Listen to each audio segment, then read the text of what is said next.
ಹರಿ ಓಂ ಗುರುಭ್ಯೋ ನಮಃ. ಆತ್ಮೀಯರಿಗೂ ನಮಸ್ಕಾರ. ಆತ್ಮೀಯರೇ, ನಾವೀಗ ನವಂಬರ್ ತಿಂಗಳಲ್ಲಿ ಧನುಸ್ಸು ರಾಶಿಯವರಿಗೆ ಮಾಸಫಲ ಯಾವ ರೀತಿಯ ಒಂದು ಅನುಕೂಲಗಳಿದೆ, ಅನಾನುಕೂಲಗಳಿದೆ, ಗ್ರಹಗಳ ಒಂದು ಚಲನೆ ಮತ್ತು ಬದಲಾವಣೆಯಿಂದ ಆಗುವಂತಹ ಒಂದು ಪ್ರತಿಫಲಗಳು ಒಳ್ಳೆಯ ರೀತಿ ಎಷ್ಟು ಪರ್ಸೆಂಟೇಜ್ ಇದೆ, ಕೆಟ್ಟ ರೀತಿಯಾದಂತಹ ಪರಿಣಾಮಗಳು ಯಾವ ರೀತಿ ಇರುತ್ತೆ, ಎಷ್ಟು ಪರ್ಸೆಂಟೇಜ್ ಅನ್ನುವಂಥದ್ದು ಕೂಡ ನಾವು ತಿಳ್ಕೊಳ್ಳೋಣ. ಇನ್ನು ಕುಜನ ಬದಲಾವಣೆ ನೋಡಿ, ಕುಜಗ್ರಹ ಬಂದು ವೃಶ್ಚಿಕ ರಾಶಿಯಲ್ಲಿ ಸಂಚಾರ ಮಾಡ್ತಾ ಇರ್ತಕ್ಕಂತಹದ್ದು.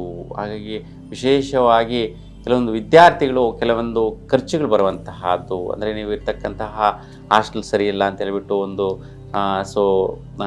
ನೀವೇನಾದರೂ ರೂಮ್ ಮಾಡಬೇಕು, ಇಲ್ಲಾಂದರೆ ಪಿ ಜಿಗೆ ಹೋಗಬೇಕು, ಇಂಡಿವಿಜುವಲಾಗಿ ಫ್ರೆಂಡ್ಸ್ ಎಲ್ಲ ಸೇರಿ ಒಂದು ಮನೆ ಮಾಡಬೇಕು. ಈ ರೀತಿಯ ಒಂದು ಎಕ್ಸ್ಪೆಂಡಿಚರ್ಸ್ ಬರುವಂತಹದ್ದು, ಖರ್ಚು ಬರುವಂಥ ಸಾಧ್ಯತೆ ಜಾಸ್ತಿ ಇರುತ್ತೆ.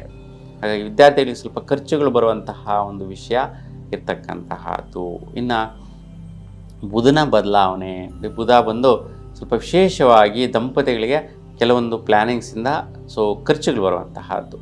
ಅಂದರೆ ದಂಪತಿಗಳೇನೋ ಒಂದು ರೀತಿಯ ಒಂದು ಬಿಸ್ನೆಸ್ ಸ್ಟಾರ್ಟ್ ಮಾಡೋಣ, ವ್ಯಾಪಾರ ಸ್ಟಾರ್ಟ್ ಮಾಡೋಣ, ವ್ಯವಹಾರ ಸ್ಟಾರ್ಟ್ ಮಾಡೋಣ, ನೂತನವಾಗಿ ಏನೋ ಒಂದು ಪ್ರಾರಂಭಿಸೋಣ ಅಂತ. ಯಾಕೆಂತಂದರೆ ನವಂಬರ್ ತಿಂಗಳು ಅಂದರೆ ಸ್ವಲ್ಪ ಕಾರ್ತಿಕ್ ಮಾಸ ಇರೋದ್ರಿಂದ, ಕಾರ್ತಿಕ್ ಮಾಸದಲ್ಲಿ ಬಹಳಷ್ಟು ಜನ ಹೊಸ ಒಂದು ವ್ಯವಹಾರಗಳು ಮಾಡೋಕ್ಕೋಸ್ಕರ, ಕಂಪ್ನಿಗಳನ್ನು ಸ್ಟಾರ್ಟ್ ಮಾಡೋದಕ್ಕೋಸ್ಕರ ಪ್ರಯತ್ನ ಮಾಡ್ತಾ ಇರ್ತೀರ.